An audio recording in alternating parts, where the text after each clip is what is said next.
વિશ્વના mango king ભારતને જાપાને કેવી રીતે મોટો ઝાટકો આપ્યો? ભારતીય કેરીની આયાત પર અચાનક કેમ લાગી છે રોક? શું આ આકાશી આફત જેવો નિર્ણય દેશના કરોડો ખેડૂતોની આજીવિકા તેમજ કૃષિ અર્થતંત્રને પાતાળમાં ધકેલી દેશે? તો ચાલો આ વિષય પર વિગતવાર જાણકારી મેળવીએ. નમસ્કાર દર્શક મિત્રો, દિલોક સત્તા શોમાં આપનું સ્વાગત છે. સ્વાદ પ્રિય જનતા અને દેશના ખૂણે ખૂણે વસતા અમારા કિસાન ભાઈઓ, આજે અમે તમારા માટે એક એવો ગંભીર અને ચિંતાજનક વિષયની માહિતી લઈને આવ્યા છે કે જેને ભારતની શાન અને વિશ્વભરમાં ફળોના રાજા તરીકે ઓળખાતી આપણી પ્રિય કેરીના અસ્તિત્વ સામે એક મોટો પ્રશ્નાર્થ ચિહ્ન ઉભો કરી નાખ્યો છે. જી હા, ભારત કે જે દુનિયાનો સૌથી મોટો કેરી ઉત્પાદક દેશ છે અને આપણા દેશમાં કેરીની એટલી બધી અદ્ભુત જાતો ઉપલબ્ધ છે કે તેનો અમૃત જેવો મીઠો સ્વાદ દુનિયાના અનેક દેશોના લોકોની દાઢે વળગેલો છે. તો બીજી તરફ ગુણવત્તા પ્રિય દેશોની યાદીમાં ટેકનોલોજી અને શિસ્ત માટે જાણીતો દેશ જાપાન પણ અગ્રેસર રહ્યો છે. પરંતુ આ વર્ષે જાપાનમાં રહેતા લાખો લોકો ભારતીય કેરીનો સ્વાદ બિલકુલ નહીં ચાખી શકે, કારણ કે જાપાને આ વર્ષે તમામ વૈશ્વિક નિયમો અને વેપાર સંબંધોને બાજુમાં મૂકીને ભારતીય કેરીની આયાત પર સંપૂર્ણપણે રોક લગાવી દીધી હોવાના સમાચાર સામે આવી રહ્યા છે. જી હા, હાલમાં જેવા સમાચાર મળ્યા હતા કે જેમ જાપાની ઉચ્ચ અધિકારીઓ અને કૃષિ નિષ્ણાંતોનું સત્તાવાર રીતે કહેવું છે કે ભારત દ્વારા કરવામાં આવતી પેસ્ટ કંટ્રોલ એટલે કે જીવાત નિયંત્રણની વૈજ્ઞાનિક પ્રક્રિયામાં મોટી ઉણપ અને ગંભીર ખામીઓ દેખાતા આ આકરો નિર્ણય લેવાની ફરજ પડી છે. જો આપણે ઇતિહાસના પાનાને ફેરવીએ તો ત્યારે પણ એવા અહેવાલો સામે આવ્યા હતા કે આના અગાઉ વર્ષ 1980માં આ દાયકામાં પણ જાપાને ભારતથી કેરી ખરીદવાનું તદ્દન બંધ કરી નાખ્યું હતું અને એ સમયે પણ આ પ્રતિબંધ સાવચેતીના ભાગરૂપે જ લાદવામાં આવ્યો હતો, કારણ કે જાપાનને એવો પ્રબળ ભય સતાવી રહ્યો હતો કે ભારતમાં ફળોમાં થતા જોખમી કીડાઓની સાથે તેના અદૃશ્ય ઈંડા કે પછી લાર્વા જો આયાત મારફતે તેમના દેશમાં પહોંચી જશે તો પછી જાપાનની સ્થાનિક અદ્યતન ખેતીને ક્યારે ન ભરી શકાય તેવું મોટું નુકસાન થઈ શકે છે. અને લગભગ 2 દાયકાના લાંબા સમયગાળા અને અથાગ પ્રયાસો બાદ ભારતીય કેરી માટે જાપાનના દરવાજા માંડ ખુલ્યા હતા. પરંતુ ત્યાં જ અફસોસની વાત છે કે આ તે ઇતિહાસ ફરી એકવાર પોતાની જાતને પુનરાવર્તિત કરતો દેખાઈ રહ્યો છે. 2 દાયકા બાદ જાપાને ફરી એકવાર ભારતમાં કેરીની આયાત પર સંપૂર્ણપણે અટકાવી નાખી છે. મીડિયામાંથી એવા અહેવાલો સામે આવી રહ્યા છે કે જાપાને ભારતની ટ્રીટમેન્ટ સુવિધાઓ એટલે કે શુદ્ધિકરણ કેન્દ્રોમાં મોટી ગરબડ અને ક્ષતિઓ મળી આવ્યા બાદ આ આંચકાજનક નિર્ણય લઈ લીધો છે. આના પાછળની આખી ઘટના એવી છે કે દર વર્ષે કેરીની સિઝન શરૂ થતાની સાથે જ જાપાન સરકાર પોતાના ખાસ કૃષિ નિરીક્ષકોની એક ઉચ્ચ સ્તરીય ટીમને નવી દિલ્હી મોકલે છે અને આ અધિકારીઓ ભારતની નિકાસ પ્રક્રિયા થકી દરેક જથ્થાની ઝીણવટભરી તપાસ કરે છે, જેને વૈજ્ઞાનિક ભાષામાં વેપર હીટ ટ્રીટમેન્ટ કહેવામાં આવે છે. આ આધુનિક પ્રક્રિયા કેરીઓને હાનિકારક કીડા અને તેના અદ્રશ્ય ઈંડાથી સંપૂર્ણ સુરક્ષિત બનાવવાની એક વૈજ્ઞાનિક પદ્ધતિ છે કે જેમાં ફળોને ચોક્કસ તાપમાન પર કેટલાક કલાકો સુધી ગરમ હવાવાળી ખાસ ચેમ્બરમાં રાખવામાં આવે છે, જેથી કરીને ફળની અંદર છુપાયેલા તમામ કીડાઓ અને લાર્વા આપોઆપ નાશ પામી જાય. પરંતુ આ વર્ષે દિલ્હીમાં આવેલી જાપાની નિરીક્ષકો આ કડક નિરીક્ષણ દરમિયાન ભારતની આ ટ્રીટમેન્ટની પ્રક્રિયામાં બહુ મોટી ઉણપ અને બેદરકારી જોવા મળી હતી. આના પગલે જાપાનના યોકોહામા પ્લાન્ટ એસોસિએશને તાત્કાલિક અસરથી એક સત્તાવાર નોટિફિકેશન જાહેર કરીને ભારતીય કેરોની સ્વીકારવાનો સાફ ઇનકાર કરી દીધો છે અને એસોસિએશને સ્પષ્ટ શબ્દોમાં ચેતવણી પણ આપી છે કે ભારતે થતી કેરીની આયાત ત્યાં સુધી અનિશ્ચિત કાળ માટે બંધ રહેશે જ્યાં સુધી જાપાનની સત્તાવાર જે છે અધિકારીઓ તેઓ ભારતની શુદ્ધિકરણ વ્યવસ્થાથી સંપૂર્ણપણે સંતુષ્ટ ન થઈ જાય. હવે અહીંયા સૌથી મોટી ચિંતાની વાત એ છે કે આ ગંભીર નિર્ણય એવા સમયે લેવાયો છે કે જ્યારે ભારતમાં કેરીની સિઝન બિલકુલ પૂરજોશમાં ચાલી રહી છે અને ભારતના નિકાસકારો તેમજ આયાતકારો પહેલેથી જ વિશ્વના અનેક દેશોમાં ચાલતા ભૌગોલિક અને રાજકીય તણાવ તેમજ યુદ્ધની સ્થિતિથી ભારે આર્થિક નુકસાન વેઠી રહ્યા છે. વૈશ્વિક સ્તરે દરિયાઈ માર્ગોમાં આવેલા વિવિધ અવરોધો અને કટોકટીના કારણે શિપિંગ ઇન્સ્યોરન્સ એટલે કે દરિયાઈ નિકાસનું વીમા પ્રીમિયમ આસમાને પહોંચી ગયું છે અને આના લીધે જહાજ કંપનીઓ પરિવહન ખર્ચ પણ અસાધારણ રીતે વધી ગયો છે અને સીધી રીતે તેની નકારાત્મક અસર કેરી સહિત અને તમામ કૃષિના ચીજ વસ્તુઓની વૈશ્વિક નિકાસ પર પણ પહેલેથી જ જોવા મળી રહી છે. અને આવામાં જાપાનના આ પ્રતિબંધે બળતામાં ઘી હોમવાનું કામ કર્યું છે. જો કે આ સમગ્ર વિષય પર ગહન પ્રકાશ પાડતા સેન્ટ્રલ ઇન્સ્ટિટ્યૂટ ફોર સબટ્રોપિકલ હોર્ટિકલ્ચરના પૂર્વ રિસર્ચ ડાયરેક્ટર શૈલેન્દ્ર રાજન પણ એક મીડિયા સાથેની વાતચીતમાં કેટલીક જાણકારી આપે છે. તે જણાવે છે કે આંતરરાષ્ટ્રીય વેપારના કાયદા મુજબ જો કોઈ પણ નિકાસ થતા જથ્થામાં નક્કી કરેલી માત્રાથી વધુ કેમિકલ રેઝિડ્યુ એટલે કે જંતુનાશક દવાના અંશ કે પછી અન્ય કોઈ જૈવિક ગરબડ મળે છે તો પછી વૈશ્વિક નિયમો અનુસાર તેને જે તે બંદરે જ રોકી દેવામાં આવે છે. દુનિયાના દરેક દેશ પોતાના આંતરિક ક્વોલિટી નિયમો હોય છે, પરંતુ જાપાનની ગણતરી સમગ્ર વિશ્વમાં સૌથી વધુ ચુસ્ત, કડક અને શિસ્તબદ્ધ બજારો માટે થાય છે, કારણ કે ત્યાંના અધિકારીઓ નાની બાબતો કે સામાન્ય ક્ષતિઓને પણ ક્યારેય નજરઅંદાજ નથી કરતા. અને તેમની આ જ કડક જરૂરિયાતોને ધ્યાનમાં રાખીને ભારતે ભૂતકાળમાં વેપર હીટ ટ્રીટમેન્ટ પ્લાન્ટ શરૂ કર્યા હતા, કારણ કે જાપાનીઓ પોતાના દેશના પર્યાવરણને નુકસાન કરતી ફ્રૂટ ફ્લાય એટલે કે ફળોની જે માખી છે તેને કોઈ પણ ભોગે બચવા માંગે છે.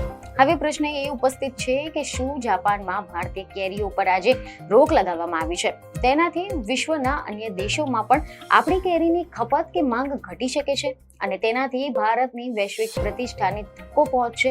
તો આના જવાબમાં કેટલાક નિષ્ણાતો સ્પષ્ટ તે કહે છે કે ભારત પોતાના મોટા ભાગની કેરીઓ અખાધી જે દેશો છે કે ખાડી દેશો છે ત્યાં મોકલે છે, જ્યાં આયાતના નિયમો જાપાન જેટલા ચુસ્ત કે કડક નથી માનવામાં આવતા.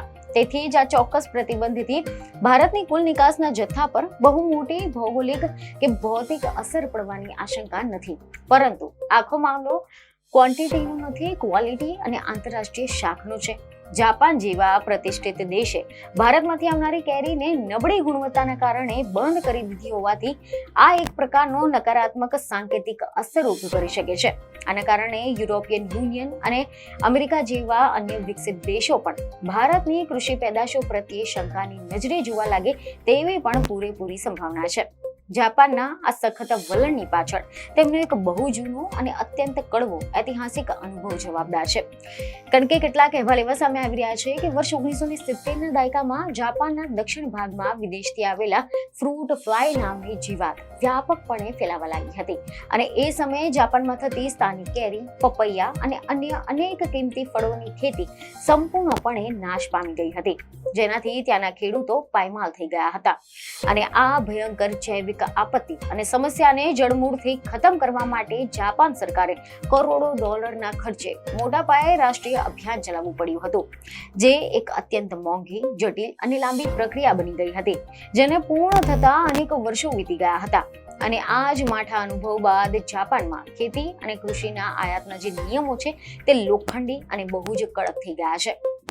આના કારણે આજે ત્યાં ઝીરો પેસ્ટ ટોલરન્સની નીતિ પણ અમલમાં છે, એટલે કે જીવાત બાબતે 1% પણ બાંધછોડ નથી કરવામાં આવતી. મહત્વનું છે કે ભારતમાં કેરીના ઉત્પાદનની સ્થિતિ જોઈએ તો ભારત સમગ્ર વિશ્વમાં કેરીના ઉત્પાદનમાં સૌથી મોખરે અને અજોડ સ્થાન ધરાવે છે. એક મીડિયા રિપોર્ટ અનુસાર agriculture and processed food products export development authority એટલે કે APEDA ના સત્તાવાર આંકડા અનુસાર ભારત આખી દુનિયાનું અંદાજિત 40 થી 45% જેટલું જંગી કેરીનું ઉત્પાદન એકલું કરે છે. આપણા દેશની પવિત્ર ધરતી પર અંદાજિત 1000 થી પણ વધુ પ્રકારની વિવિધ જાતની સ્વાદિષ્ટ કેરીઓ પાકે છે, પરંતુ આપણી વસ્તી એટલી મોટી છે કે આ ઉત્પાદનનો સી ભાગ દેશની જ અંદર ખપી જાય છે. આના કારણે મોટા ઉત્પાદક દેશ હોવા છતાં પણ ભારતની વૈશ્વિક નિકાસ ટકાવારીની દ્રષ્ટિએ ઘણી જ ઓછી રહી છે. ગુજરાત રાજ્ય પણ આ બાબતે સમૃદ્ધ છે, કારણ કે ગુજરાતના ગીરની વિશ્વ પ્રસિદ્ધ કેસર કેરી, વલસાડની અસલી હાફૂસ, લંગડો, તોતાપુરી અને બદામ સહિતની સર્વોત્તમ કેરીઓ અહીંયા વિપુલ પ્રમાણમાં પાકે છે. અને ઉત્તર ભારતથી માંડીને દક્ષિણ ભારત સુધી દરેક ભૌગોલિક વિસ્તારમાં કેરીની અલગ અલગ અને અદ્ભુત જાતો પાકે છે, જેનો સ્વાદ અજોડ હોય છે. APEDAના અહેવાલ અનુસાર દેશે વર્ષ 2024-25 દરમિયાન અંદાજે 30,000 ટન તાજી કેરીની નિકાસ કરી હતી, જેમાં સૌથી વધુ જથ્થો UAE, અમેરિકા, બ્રિટન, કુવેત અને કતાર જેવા દેશોમાં મોકલવામાં આવ્યા હતા. ભારત અને જાપાન વચ્ચે આના અગાઉ થયેલા વિશેષ દ્વિપક્ષીય કરાર હેઠળ કેટલીક ખાસ પ્રક્રિયાની પ્રીમિયમ કેરીઓ જે જાપાનની બહાર મોકલાય છે. જેમ કે કિંગ ઓફ મેંગો ગણાતી અલ્ફાન્સો એટલે કે હાફૂઝ, કેસર, બંગનાપલ્લી, લંગડો, ચોસા અને મલ્લિકાનો સમાવેશ થાય છે, જેમાં મહારાષ્ટ્રના રત્નાગિરી અને દેવગઢમાં થનારી અસલી અલ્ફાન્સો કેરી પોતાના દિવ્ય સ્વાદ અને મનમોહક ખુશાબો તેમજ કેસરી ગર્ભના કારણે વૈશ્વિક બજારમાં એક લક્ઝરી ફ્રૂટ એટલે કે અત્યંત વૈભવિક વસ્તુ બની ગઈ છે, જે ખરીદવી એ જાપાનના અમીર વર્ગ માટે સ્ટેટસ સિમ્બોલ ગણાય છે. પરંતુ જાપાનના આ અચાનક પ્રતિબંધના કારણે હવે આ વૈભવી વેપાર પર અનિશ્ચિત સમય માટે મોટો વિરામ મુકાઈ ગયો છે. એવા અહેવાલ છે કે વિવિધ ટ્રેડ રિપોર્ટ્સ દર્શાવે છે કે ભારતથી જાપાનમાં સામાન્ય રીતે દર વર્ષે અંદાજિત 103 થી 2000 મેટ્રિક ટન જેટલી કેરી મોકલાતી હોય છે, જે ભારતની કુલ વૈશ્વિક નિકાસના 1% થી પણ ઓછો ભાગ છે. તેથી જ નાણાકીય રીતે કદાચ તરત જ બહુ મોટું નુકસાન ન દેખાય, પરંતુ લાંબા ગાળે આનાથી ભારતના કૃષિ વ્યવસાયની આંતરરાષ્ટ્રીય વિશ્વસનીયતા પર બહુ મોટો આઘાત લાગ્યો છે. મેંગો ગ્રોવર એસોસિએશન ઓફ ઇન્ડિયાના રાષ્ટ્રીય અધ્યક્ષ દ્વારા અત્યંત વ્યાકુળ અને ચિંતાતુર સ્વરે એક મીડિયા સાથેની વાતચીતમાં તેમણે જણાવ્યું હતું કે જાપાનથી આવેલી ઉચ્ચ સ્તરીય ટીમે ટેકનિકલ ખામીઓ દર્શાવીને આપણી નિકાસ ક્ષમતાને જે રીતે રિજેક્ટ કરી નાખી છે, તેનાથી ભારતના પ્રીમિયમ નિકાસકારો અને બગીચાના માલિકો આર્થિક રીતે ભાંગી પડ્યા છે.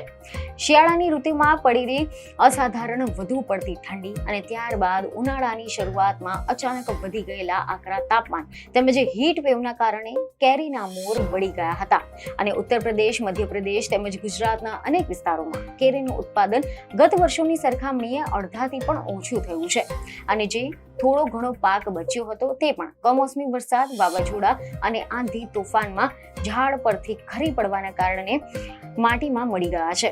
આના લીધે જ આ વર્ષે કેરીની સિઝન કદાચ જૂન મહિનાની શરૂઆતમાં જ અકાળે પૂરી થઈ જશે અને આ બધી જ પ્રતિકૂળ પરિસ્થિતિઓની વચ્ચે જો ભારત સરકાર અને કૃષિ મંત્રાલય તાત્કાલિક ધોરણે રાજદ્વારી સ્તરે જાપાન સરકારની સાથે મધ્યસ્થતા કરીને નિકાસ કેન્દ્રોને, વેપાર, હીટ ટ્રીટમેન્ટ સુવિધાઓને વૈશ્વિક સ્તરની આધુનિક નહીં બનાવે તો પછી કદાચ ભવિષ્યમાં આપણા દેશના ગરીબ ખેડૂતોને વૈશ્વિક સ્તરે મોટું આર્થિક નુકસાન વેઠવું પડશે અને ભારત ક્યારેય પણ આંતરરાષ્ટ્રીય કૃષિ નિકાસમાં અગ્રેસર દેશ નહીં બની શકે, જે દેશના સમગ્ર અર્થતંત્ર માટે અત્યંત ચિંતાજનક બાબત છે.